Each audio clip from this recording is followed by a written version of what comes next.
Olá amigos, sejam bem-vindos a mais um vídeo do meu canal. Eu sou o Lucas Knipe e vamos comentar sobre a 21ª rodada do Campeonato Brasileiro, né? Uma rodada que quase tudo aconteceu no sábado e deixou duas partidas para hoje, né? Duas partidas que não são tão, assim, relevantes quando se fala de parte de cima da tabela. Bahia e Curitiba, e Botafogo e Red Bull Bragantino. São partidas que tratam mais da parte de baixo da tabela, mas não quer dizer que não aconteceram coisas importantes hoje, como obviamente aconteceram no sábado, né? Não tivemos jogos no domingo porque era eleição, né? Onde tivemos que escolher entre nossos maravilhosos políticos. Não quero entrar em intriga, mas todos sabemos que nossas opções são incrivelmente ruins, né? O Brasil não vai pra frente com o que a gente tem para hoje, mas tirando meu desabafo político aqui, porque na minha cidade eu tô lascado, mas a verdade é que vamos falar de futebol, né? Vamos dar um pouco de alegria. Todo mundo sabe que o futebol é muito mais importante que a política. Então, vamos lá. Tivemos no começo da rodada um jogo entre Sport Recife e Vasco da Gama, né? O Vasco precisava dessa vitória, né? Não estava jogando bem. O Sapinto tentando organizar esse time. O time não estava alcançando um bom nível de entrosamento, estava tendo dificuldades para marcar gol. E no retorno de Germancano, o negócio começou a funcionar de novo, né? Porque, evidentemente, o Vasco é um time com muitas carências, aí não tem um elenco de reposição. Quando o Cano sai, não tem ninguém para ocupar o espaço dele como goleador. Porque o Cano é aquele cara, ele toca pouco na bola, mas quando toca é decisivo. Os gols que ele faz, muitos jogadores assim não conseguem fazer. É aquele oportunismo do centroavante que consegue marcar o gol na bola que ele é dada. E ele fez isso várias vezes, belíssimos gols que ele fez. Germancano é um jogador fora de série nesse sentido. Obviamente não é um cara muito participativo, que volta para marcar. Ele parece muito o Miroslav Klose. O Klose era o cara que empurrava a bola para dentro do gol. Fazia isso como poucos, talvez como ninguém, né? Assim, eu não me lembro do centroavante, até porque eu vi mais o Klose em época de seleção. E na seleção ele era melhor do que era nos clubes. Mas de qualquer maneira, o jeito que ele colocava a bola pro fundo do gol era fantástico. Ele não era um cara que driblava muito bem, que era um hiper, um cara que exaltava grandes pontos físicos, pivô, não. Ele era um cara que tocava a bola pro fundo do gol, mas ele fazia isso com poucos. Ele tinha inteligência e a sabedoria na hora de tocar a bola, onde colocar a bola, e o Cano parece ter muito disso, esse instinto de artilheiro. E agora consegue marcar 2 gols, acaba com a seca dele, e vamos lembrar que o Vasco não ganhava há muito tempo, né? A última vitória tinha sido quando o Cano marcou gols. Então, nesse período de seca do Cano, o Vasco não conseguiu uma única vitória sequer. E agora, com ele voltando, marcando gols, o Vasco volta a vencer o Campeonato Brasileiro e mostra uma organização um pouco maior. Agora, pro lado do esporte, Jair Ventura, meu amigo, para de ser covarde, né? Ataca um pouquinho, né? Eu acho que o esporte deixa de atacar várias vezes, se conforma a ficar na defesa em diversos momentos.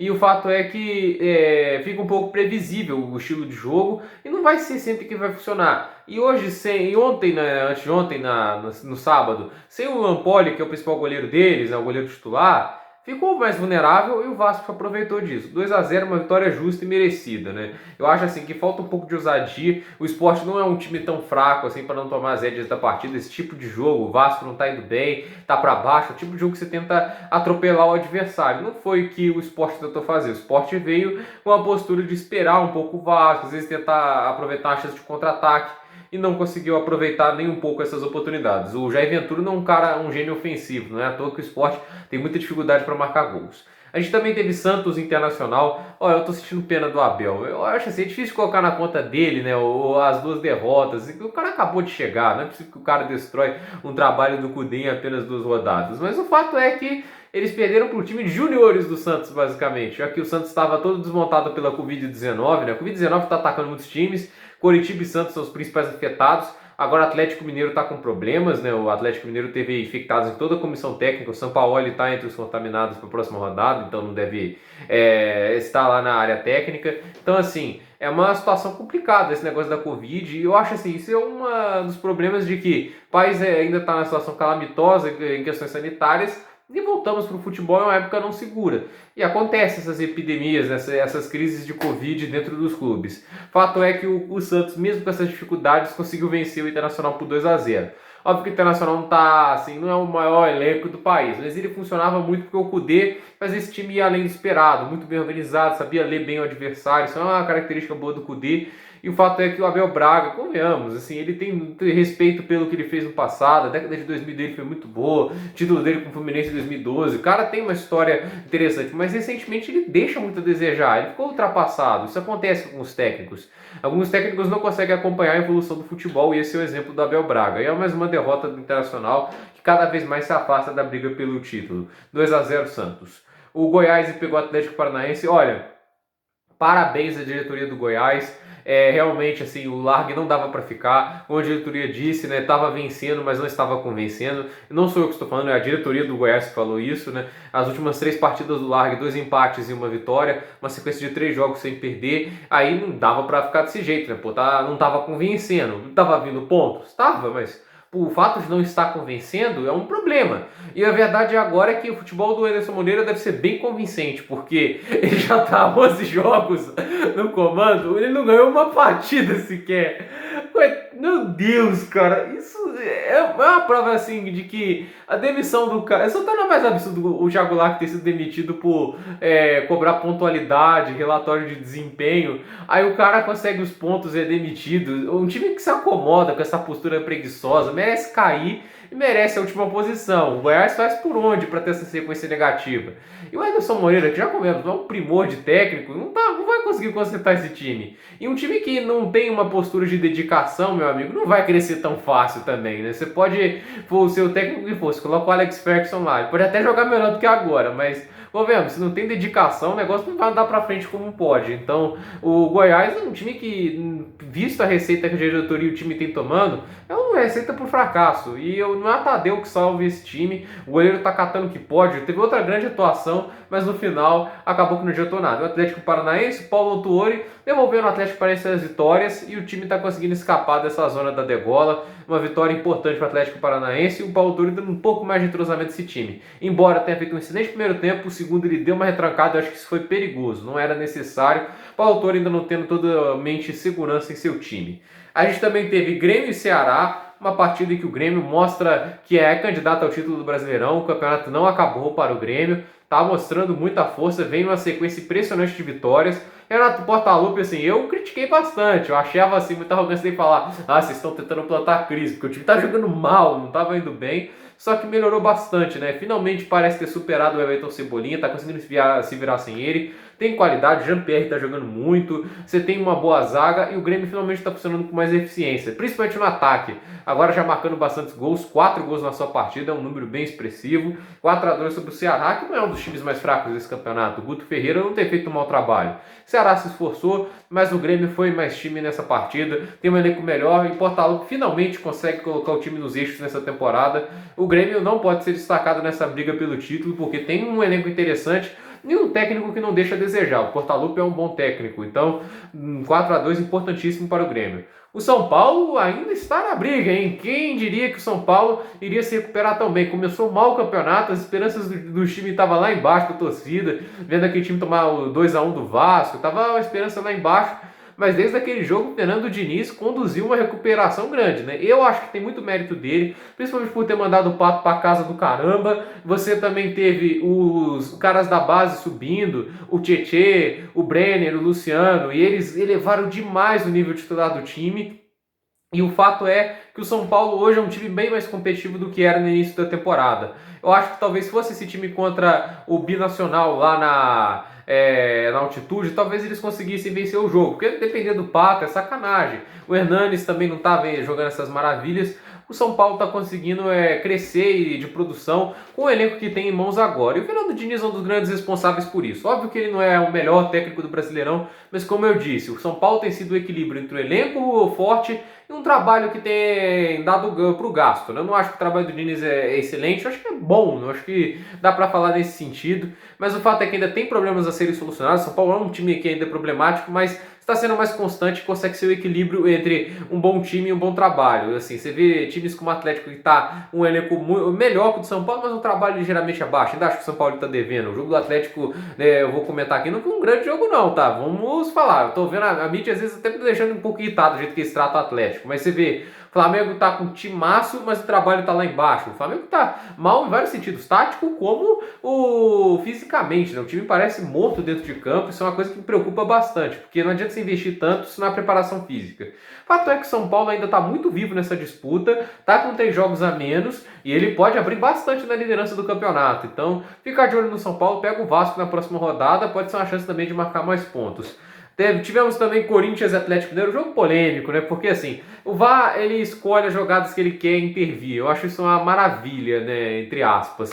Porque assim, tem jogadas que os caras anulam, vão buscar um lance lá atrás e deixa a gente irritado, mas tem uns lances tão claros e tão medonhos que nos faz assim, questionar a existência do VAR. Para que ele existe se ele não muda erros claros de arbitragem? Porque aquilo ali foi claramente um erro de arbitragem. O cara puxa a camisa e o ombro do Vargas, há um claro deslocamento do corpo dele e ele impede uma chance de clara de gol. Então, assim, era para não só ser um pênalti, como uma falta para amarelo. Vermelho seria até demais, mas não seria até discutível num ponto de você entrar no debate. Era uma chance clara de gol e você impede ele, você não está disputando a bola, você só tenta impedir ele de alcançar a bola. Então, assim, é uma chamada que pode ser discutível, mas o fato é que houve um pênalti claro, na minha opinião. E o fato é que não foi marcado e, por ironia do destino, no lance seguinte ao gol do Corinthians, né? Então, assim, não dá pra levar isso a sério, porque assim, o jogo seria totalmente outro se o Atlético tivesse marcado o gol no início, porque o Corinthians teria que sair da zona de conforto. E assim como o Mancini gosta de jogar várias vezes. Espera o adversário, usa o contra-ataque e a velocidade e consegue vencer o adversário dessa maneira. Não o Corinthians não é um time de impor o estilo de jogo dele ao adversário. Então, assim, o Atlético foi pra cima, atacando mal. O primeiro tempo foi ruim, apesar do pênalti não marcado. A gente tem que ressaltar que o primeiro tempo foi ruim. Segundo tempo, a criatividade também não foi uma das grandes coisas, mas no talento dos jogadores. O Vargas dando um belo passe de calcanhar pro Arana marcar o gol, uma bela jogada. E no segundo gol, uma jogada boa também, né? O Keno cruzando e o Marrone marcando o gol. O Marrone que devia ser titular no lugar do Sacha, realmente está conseguindo fazer o papel de centroavante melhor. O Sacha está falhando miseravelmente nessa função. E a gente vê assim, o Atlético ganhou, mas também não convenceu, tá, gente? Eu, assim, vendo assim, nossa, como é que é lindo, os comentários como é que é lindo um time que busca o gol o tempo todo, incrível.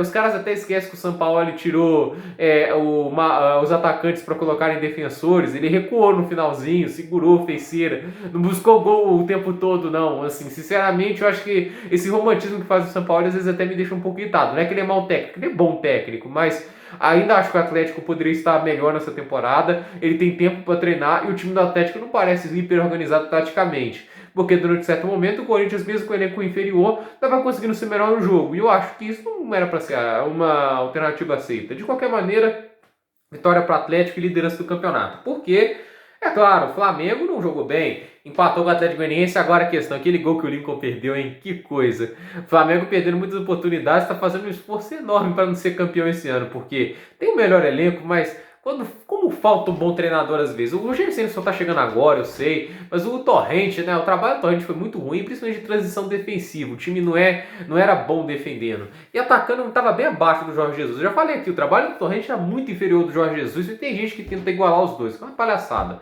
Mas o fato é, o Rogério Ceni está tentando consertar a defesa e ele melhorou bastante nesse sentido. Só que o ataque nunca foi o forte dos times do Rogério Ceni. O Fortaleza dele criava muito pouco e isso é um problema. Tipo assim, o Fortaleza não era uma questão dele criar entre o 10º lugar, que é uma coisa normal pro time que ele é. Ele era o 19º em criação de jogadas, com chances claras de gols. E por isso o Fortaleza não era um time tão letal no ataque. E isso passa muito pela tática. Então, como é que o Flamengo vai se consertar ofensivamente? Eu não sei. Agora, tendo mais peças, pode ser que esse número claramente melhore. Mas ainda é uma desconfiança minha sobre o Rogério Ceni em questões ofensivas. Eu não acho o Flamengo, assim, ainda um time que está explorando seu máximo potencial no ataque. Muito cedo para dizer, mas eu não vejo o trabalho do Rogério Ceni ofensivamente muito bom. Defensivamente é quase irretocável. O time se defende muito bem, sofre muitos poucos gols. Mas ofensivamente o trabalho do Rogério Ceni nunca foi para mim de encher tantos olhos. De qualquer maneira, o Flamengo empatou com o Atlético Goianiense, estava um jogo complicado, foi melhor no primeiro tempo, no segundo tempo o Atlético Goianiense conseguiu equalizar, Foi um bom jogo do Atlético Goianiense também, não vendeu barato esse jogo, conseguiu um empate e poderia até ter saído com a vitória se tivesse aproveitado algumas chances. De qualquer maneira, o Flamengo fica no 1-1, mas o Flamengo é claro que perdeu a chance grande da vitória quando o Lincoln perde o gol sem goleiro. Aquele tipo de gol não pode perder. É 2 pontos jogados no lixo e o Lincoln tem sorte que não tem torcida nos estádios, porque eu tenho certeza que ia ter um problema para sair vivo no estádio, né? O Palmeiras ganhou do Fluminense, uma vitória importante. O Palmeiras também não está morto na disputa pelo título. Abel Ferreira está fazendo um grande trabalho com o time que tem em mãos. Eu acho que assim, pelo pouco espaço de tempo, o Palmeiras já apresenta um futebol muito melhor do que na época do Luxemburgo. Apresentou um ótimo volume de jogo em certos momentos. Eu gostei bem do Palmeiras. Eles conseguiram finalizar bastante. O primeiro tempo pareceu um time que aproveitou melhor suas oportunidades. Não à toa assim, ele finalizou menos que o Fluminense, mas ele teve mais efetividade. Não à toa, o número de finalizações na direção do gol foi melhor pelo Palmeiras. E no início de trabalho, aproveitando as peças que tem em mão, o Abel Ferreira, na minha opinião, faz um trabalho bem legal. O Fluminense ainda tem seus problemas, né? Eu acho que é mais pelo elenco mesmo, mas é um time que deu trabalho. O fato é que o Fluminense ainda está bem no campeonato, o Daí ainda faz um bom trabalho. Eu acho que são times que são interessantes ainda nessa parte, mais para a parte final do Campeonato Brasileiro. Tivemos agora, é claro, as partidas de hoje, Coritiba e Bahia. O Bahia conseguindo vencer de virada o Coritiba. O Coritiba que está no terceiro técnico nessa temporada, Rodrigo Santana.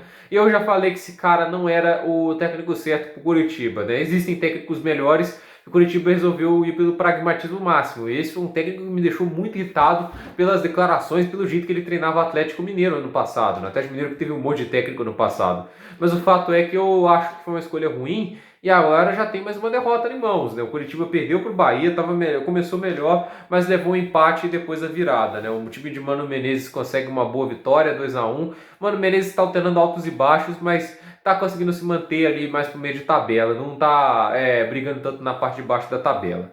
O Botafogo enfrentou o Red Bull Bragantino. Olha, Ramon Dias tem que vir logo, hein, porque a situação do Botafogo é complicada. Você sente esse cheiro, botafoguense? Do andar de baixo? É preocupante, o Botafogo chegando, já passando das 20 rodadas da zona de rebaixamento, é um dado muito preocupante, porque assim, com a época do Autori, o time não estava perdendo, mas também não estava ganhando, era só empate.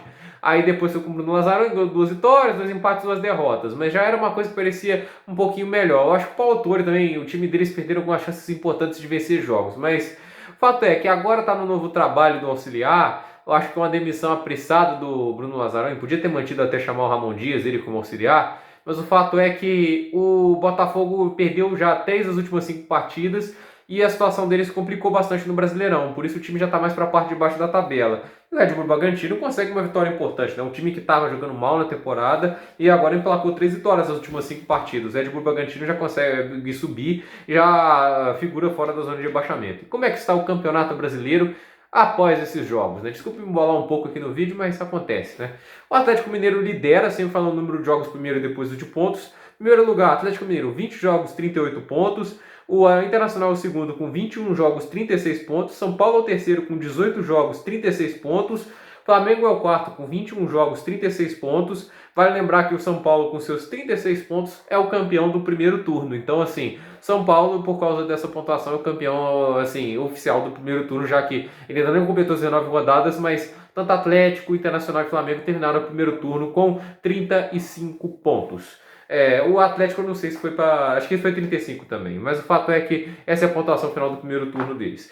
A gente também tem o Flamengo com 21 jogos, 36 pontos. O Palmeiras em quinto lugar com 20 jogos, 34 pontos. Santos em sexto com 21 jogos, 34 pontos. O Grêmio em sétimo com 20 jogos, 33 pontos. Fluminense em oitavo com 21 jogos, 32 pontos. Bahia em nono com 21 jogos, 28 pontos. O Sport Recife em décimo, 21 jogos, 25 pontos. Corinthians em 11º, 21 jogos, 25 pontos. Fortaleza em 12º com 20 jogos, 24 pontos. Ceará em 13º com 20 jogos, 24 pontos. O Atlético Goianiense em 14º com 21 jogos e 24 pontos. Red Bull Bragantino em 15º, 21 jogos, 23 pontos. Vasco em 16º, 19 jogos, 22 pontos. Atlético Paranaense em 17º, já na zona de rebaixamento, 20 jogos, 22 pontos. Coritiba em 18º, 21 jogos, 20 pontos. O Botafogo em 19º, 20 jogos, 20 pontos. E o Goiás na última posição, longe, com 19 jogos e 12 12 pontos, né? Que situação do Goiás, né? Que pontuação muito ruim. Os artilheiros do campeonato, né? Os três primeiros são o Thiago Galhardo com 15, Marinho com 12 e Pedro com 10. Nas assistências, Marinho com 5, Galhardo com 5 e o Giovanni Augusto do Coritiba com 4. Nos melhores times no momento do campeonato, em gols marcados, os três melhores ataques são Atlético Mineiro 37, Flamengo 34 e o Internacional 32. E as melhores defesas são São Paulo 17, o Diniz comanda a melhor defesa do Brasileirão, isso é muito inacreditável. O Grêmio em segunda melhor defesa, junto com Fortaleza, com 19 gols sofridos. Então essas são as melhores defesas do campeonato. Gente, por esse vídeo é isso. Dúvidas, comentários, deixe seu like, se inscreva no canal, compartilhe esse vídeo. Desculpe se eu me embolei um pouco aqui, mas acontece um vídeo um pouco tarde, um pouquinho de sono, acontece que a gente embola um pouco a linha de raciocínio. Mas de qualquer maneira, agradeço a todos que assistem essa série aqui do canal sobre as análises das rodadas do Campeonato Brasileiro. Esse vídeo é isso. Até o próximo vídeo, analisando a 22ª rodada. Vai ter vídeos antes desses aqui, mas espere para o vídeo da 22ª rodada do Campeonato Brasileiro. Até a próxima.